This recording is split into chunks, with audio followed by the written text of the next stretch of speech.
Hi everyone, my name's Jiacheng Chen and I'm from China. I have been serving as a college English teacher in China for 13 years. To be frank, 13 years ago, I never thought that I would be a teacher and I would do researches. I tried to be a government employee after I graduated in 2005, but I failed the entrance exams. After I failed, I went back to my hometown and I found a teaching job there. I still remember that during the first week's faculty meeting, the dean of the English department told us how important it was for a college teacher to do researches. He stressed doing research on almost every faculty meeting. Honestly, I got bored during my first year of teaching. What's the point of doing research? I'm not interested in research. I'm a teacher, and all I need to do is to teach my students. These are my true thoughts at that period of time. However, my mindset changed after my first years of teaching. During the first year, I was assigned to teach one class of English majors and three classes of PE and music and dance majors. After I taught the 4 weeks for 1 week, After I taught the four classes for 1 week, I strongly felt that I liked to teach English majors, and I hated to teach PE and music and dance majors. Every time when I entered the classroom of PE, music and dance majors, I felt awful because only 1/3 of the students came to my English class. I did take attendance, and I did tell the students in advance that attendance would account for 15% of the final grade, but it seemed that they didn't care about that. I started to blame those students who didn't come to my English class. After 1 month, I talked to other teachers who taught the same class, and they told me that the same thing happens in their classes.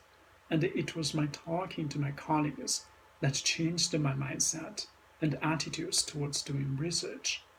After I knew that the same thing occurred in other teachers' classes, I started to think about why. Why only 1/3 of the PE and music and dance majors came to my English class? What are the 2/3 of the students doing when they are absent, and why?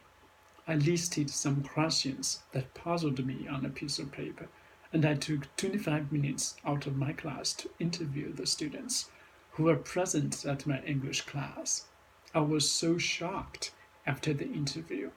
Some students said, "We hate studying English because we are not interested in it." Some students said, "We don't like studying English because it's useless for us. We will be PE teachers after our graduation, and we are in China. We will never use English to teach PE." Some students said, "We don't like learning English because the textbooks are so boring and difficult for us, and your teaching is boring too." After I listened to the true thoughts, I felt really guilty. I felt that I should say sorry to my students. I should not have blamed them, and instead I should blame myself. After the interview, I began to reflect on the textbook, my teaching methods, and the students' learning motives. How to effectively teach PE and music and dance majors English. How to motivate PE and music and dance majors to study English. What materials or course books should we choose to teach music and dance majors? I started to search papers and journals concerning learning motives, addressing students' needs, and effective teaching online. All the readings led me to my first action research in my lifetime. And right after the research, I became aware that teaching and doing research are not contradictory but interrelated and complementary.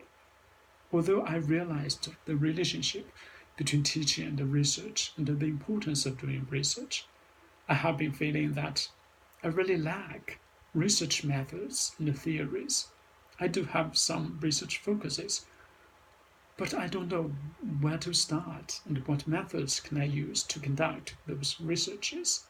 And this is also why I decided to study for a PhD.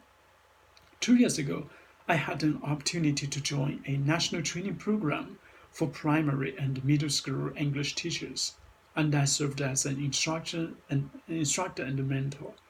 I trained 6 middle school English teachers from China's remote and rural areas. And the themes of the training included how to spark students' interest in learning English, classroom management, lesson plan writing, evaluation of students, and pragmatic strategies and methods of effective English teaching. After the training, I went to the six teachers' schools and observed the six teachers' English classes. After my observation, I found that what I taught them were not applicable, and because the majority of the students of the six teachers are ethnic minorities. After I knew this fact, I started to think that I have to do a research targeting elementary and middle school English teachers in China's remote and rural areas and put my research in the context of China's rural areas where ethnic groups live. And my research would include the following.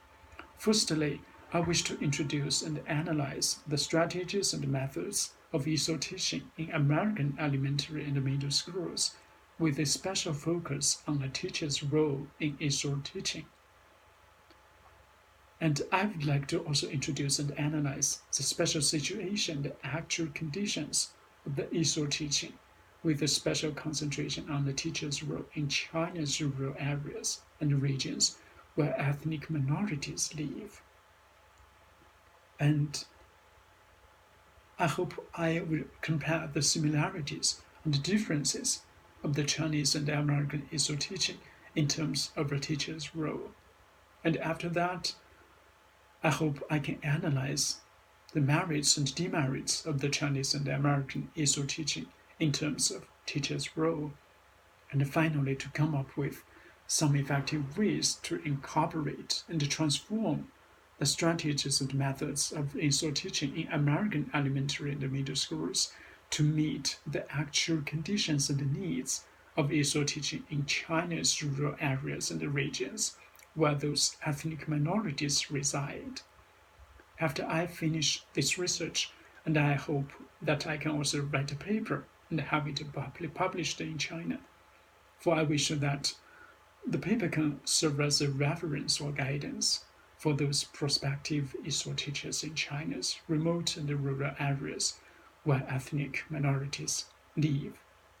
I have been teaching ESOL in the Chinese university for more than 10 years, and according to the annual report released by the administration, the employment office of the university where I have been working, 95% of the English majors became ESOL teachers in either elementary schools or middle schools in China's rural areas where ethnic minorities live after graduation in 2017.